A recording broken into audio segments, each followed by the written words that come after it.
안녕하세요. 개인 투자자분들의 멘토 프로페서 킹입니다. 10월 4일 기술적 분석의 좋은 모닝 브리핑 출발해 보도록 하겠습니다. 자, 일단 우리 시장은 징검다리 연휴가 계속되고 있어서 전반적으로 뭐 추세라는 게 좀 잡히기 어려운 흐름이긴 하지만 궁극적으로 외국인들이 현물을 매수해 주지 않다 보니까 계속 좀 밀려내리는 그런 모습들을 보여주고 있고, 일단 미국 시장 같은 경우에는 굉장히 좀 곤란한 상황입니다. 그러니까 상승과 하락에 대한 어떤 요인들이 다 혼재해 있다 보니까 변동성은 조금씩 만들어지는데, 특히나 전쟁 리스크가 변동성을 만드는 데는 거의 특효약이기 때문에 변동성은 만들어지지만 추세가 나오지 않고 있다라는 거. 특히나 지표들은 최근에 나오는 것들 보게 되면 대부분 다 괜찮게 나오고 있거든요. 그러니까 나쁜 지표들이 없거든요. 근데 이거를 상승 동력 삼아서 반등하는 흐름도 적고, 그다음에 반대로 어떻게 보면 이런 돌발 변수들이 발생하고 있음에도 불구하고 하락도 쉽지 않은 그런 형태를 계속 만들어가고 있습니다. 제가 이제 그 런치박스 때 전쟁 리스크에 대해서 약간 좀 빗대서 전쟁 테마에 대한 이야기를 했었는데, 테마주들, 전쟁 리스크는 저는 인플레이션이라고 똑같다라고 봅니다. 결국은 적응의 문제이지, 이게 진짜 시장에 악영향을 미치려고 그러면 여기 단이라고 써 있죠.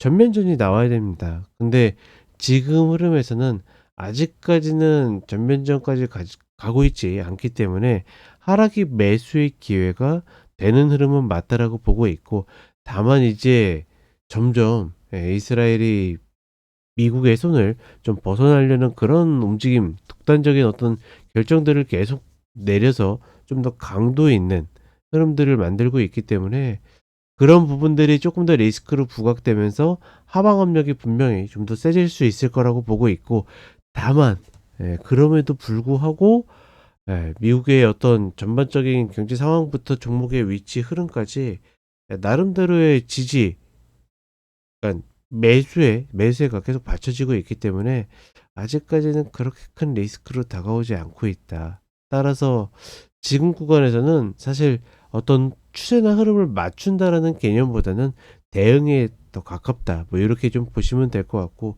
제가 늘 이야기 드리지만 전쟁 리스크는 뭐만 보면 된다? 유가만 보면 된다. 근데 유가가 계속 올라오고 있죠.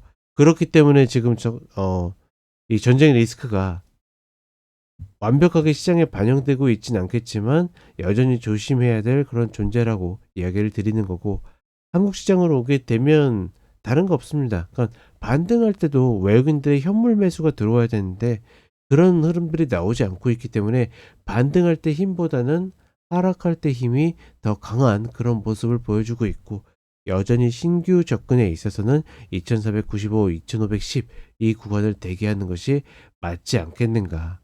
그리고 2차 전지들 보게 되면 지금 코스피 종목들하고 코스닥 종목들하고 좀 다른 움직임이죠. 먼저 움직였던 코스피 종목들은 일단은 찍고도 좀 밀리고 있고, 코스닥 종목들은 계속 버티면서 올라오고 있는데, 지금 흐름에서 코스닥의 2차 전지들, 그 대표적으로 에코프로나 에코프로 BM이겠죠. 여기서 한 텀 더 가져야 됩니다. 여기에서 더 갈 수 있느냐 마느냐 굉장히 중요한 기로에 있다. 뭐 이 정도로만 좀 인지하시면 되지 않을까 싶습니다. 자, 그럼 차트 간단하게 보도록 하겠습니다. 자, 나스닥 선물 30분 흐름 보게 되면 즉 전쟁 리스크가 불거지면서 하락했지만 아직 이때 만들어진 저점을 깨지 못하고 횡보하고 있습니다. 특히나 이제 어제 같은 경우에는 상승 관통이 나오면서 굉장히 좋은 흐름을 보여줬지만 다시 후반에 하방 관통이 만들어지면서 매수 세력과 매도 세력이 굉장히 좀 치열하게 좀 다투는 그런 모습을 보여주고 있고, 전반적으로 수렴하는 흐름이기 때문에 이제는 좀 방향성이 나올 가능성이 높지 않겠는가, 이렇게 판단을 하고 있습니다. 그리고 일봉상의 흐름을 보게 되면 어떤 아일랜드 갭이라고 하기는 좀 어렵지만, 그러니까 아일랜드 갭이 아니죠. 그럼에도 불구하고 요 자리가 묘하게 이렇게 좀 떠 있는 그런 형태를 좀 만들고 있죠.